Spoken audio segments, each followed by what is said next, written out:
Pokoknya diri mulai kudu lagi, ojo nanti sawiran. Ayo doa. Pokoknya diri mulai kudu berarti, anggota kudu kita ini nanti bapak cuma. Ayo, yuk, terus yuk dibatasi aku itu terus aku udah kantor terus yuk dibatasi.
Kok wonten iki aku sudah lakukan yang kuat. Pokokan ya, boleh aku kok. Kalau saya cakap langsung ora tenang. Kok ya bapak sakjane ngerti Pak.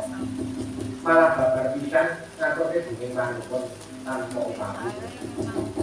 Teka awake diundang iki kembang Wijaya Kusuma itu putra saking lakon Dewati. Mangko bapak butuhke kembang iki dienggo sarana anggone bapak Semar bangun kaya.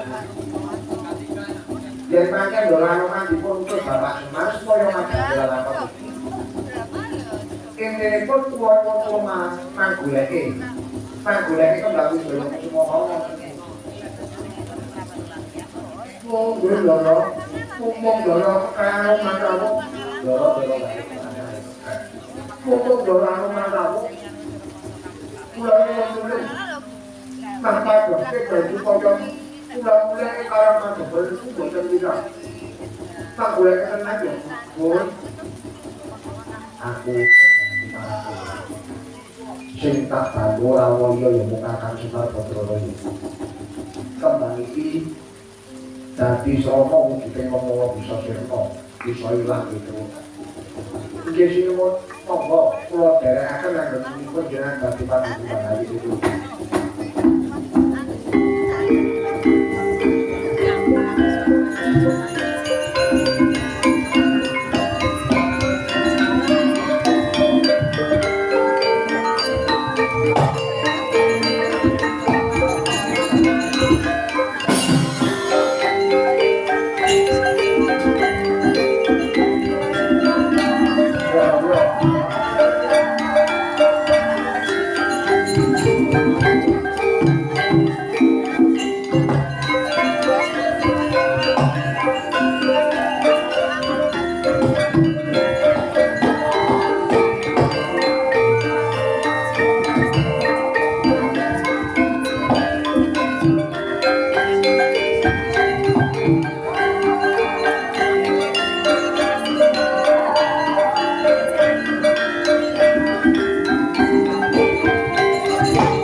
macan ini sebenarnya macan di macan kembang kita garuk melojo walok macan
Iki semua Ndorowati rawuh ana ing Subriwa wonten napa nggih. Karena Semar Bodono jumbuh lawan atur itu kan ngobrol. Rikal gak sampo kakang Semarang bagi kalangan. Syaratku juga kembang Jaya Kusuma apa pancen bener kaya mangku. Inggih Mas Gus. Pekasan kula remen dikono berarti keparnamu bakal pisan kula ajeng diayak. Pancen bener Semar badhe bangun kayangan ning sing kula bangun dudu kayangan ingkang makro-makro iku iki. Nanging sing kula ngarepake bangun kayangan iku batin kula kayangan kula. Batin kula dhewe jiwa kula dhewe. Yen batine ora ditata, yen jiwane ora ditata, bebayani. Tumrap Semar membangun itu bintang. Imbang lair batine ya dibangun, batine ya dibangun lair. Yen sing mang bab tata lair batin ora kawangun, ora ketata, ora mungku. Ana tetembungan mau-mau bener. Ora laku rasal maupun dari kalah. Zaman saiki kathah para manungsa iku pun do kelangan naon. Pun do boten caket kali Gusti pun do sakjane dhewe. Kula niku sing marani penggali Semar Gus. Restoran belum nyambut gawe, restoran gampake. Nah, iki yo kan wong lanang karo lanang wong wedok karo wedok. iki wis tekan pikiran iki zaman akhir ini. Kulo kuat ini, terakhir kemarin ngoten itu ngopi nak kok mbak itu. Nggih ngoten nggih mbak. Nggih sono, minta sono mas cacang ngoten. Yo kakak Mbak.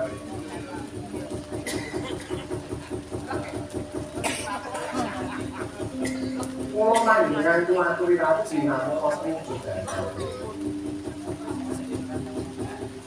Bangun dunya niku nggih kudu timbang.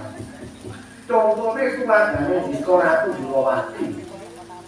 Sinuwun kresna sampeyan dadi ratu lungguh enak kapenane batine Raditya satemah lali Mas Dika ora tanggapi Raditya.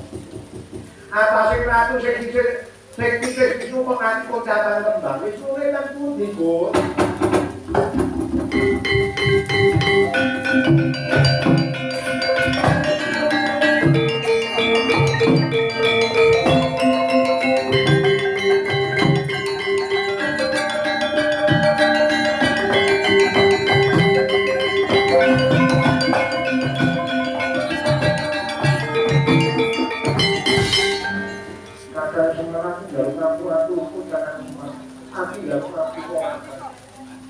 Nggih, kok nek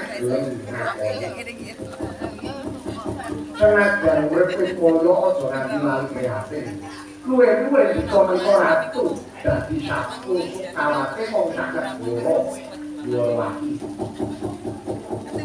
Monggo negara nembe kala-kala.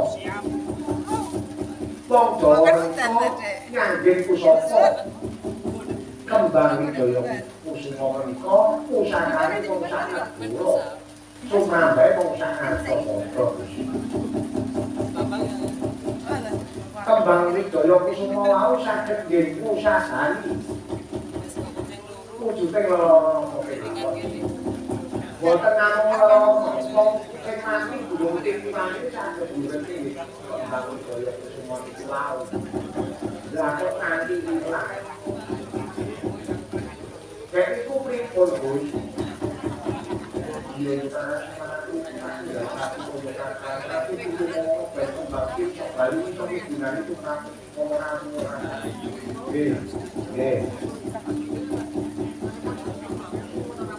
Ulano, jenengan itu dadi ratu ampun lali kali sing kali wit. Cuma jenengan gokake lali mana sing kali. Nggih, mantan gomiki. Mangke diloke nak kembang iki. Yo kakan kemarin.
Bisa ngaroke kembang Wijaya Kusuma.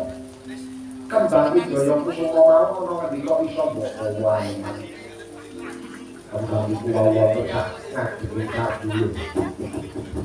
Ning sabyo te mau terus kembang iku hap. Aneh. Atase kembang peke Wisnu kok nganti digawa makan. Kayak aku ngopo karo makane kuwi mau.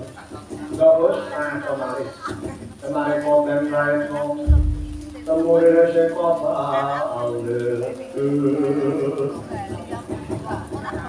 rekane tenang ora yen ono apa mesti iki sing dalane mesti macane ora macan sing sembarangan pak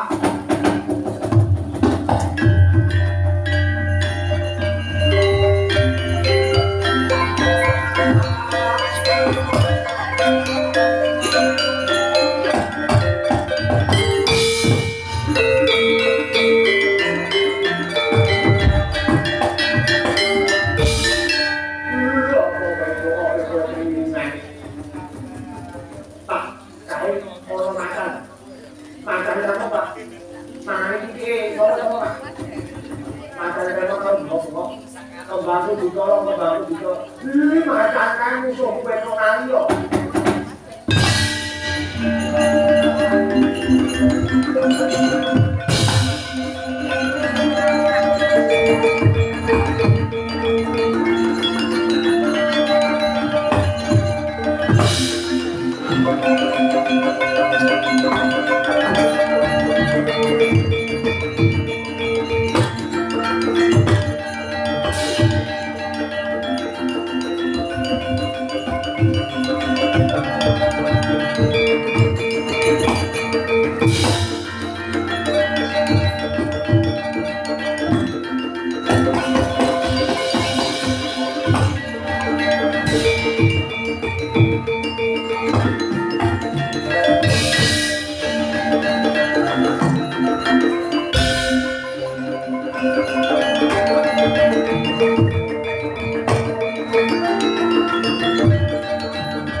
Rasaku kan gunung kan kok gunung.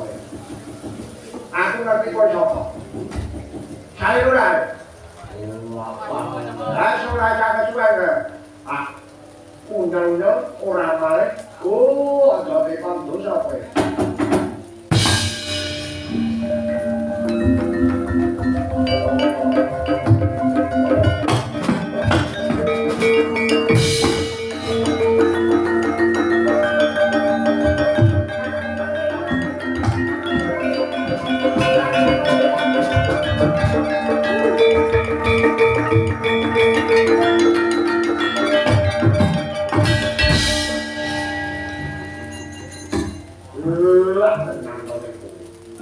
Anggrono apa ya ning kowe. Saiki kowe bali. Kowe bali. Karena Semar, aku wis nopo gawe pertama Bathara Guru. Dikon ganane sing koyo kowe ora bisa bangun kaya. Saiki ketok. Ya ora bali. Sing entek ning kawasan.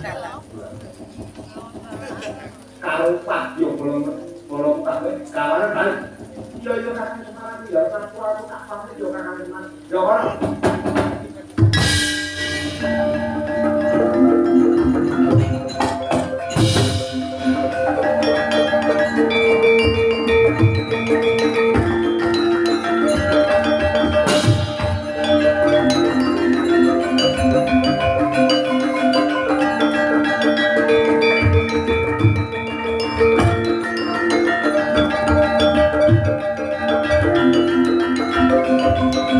Thank you.